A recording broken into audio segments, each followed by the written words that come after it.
Nieko, žaidėme iki galo. Nors labai stipriai bangavom, pirmin, sakykime, aukštyn žemyn, vėl su spaudimu bėdos.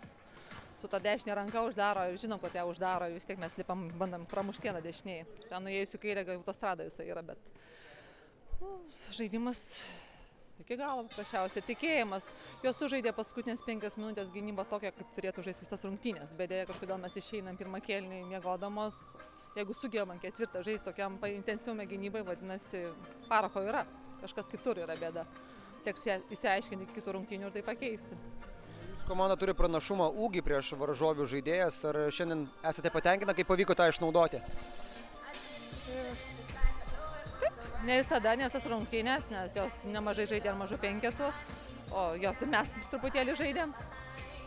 Bet, daugelė stengiasi daryti savo. Aišku, iki jos kamuoliai ne visada daeina, neprieina, bet tai yra mūsų mažyčių bėda, nes ne visada sugeba priimti sprendimą greitai, kol priima sprendimą situacija pasikeičia. Bet aš daugelį esu patenkinta, jinai lipo ant lentos, stengiasi daryti savo.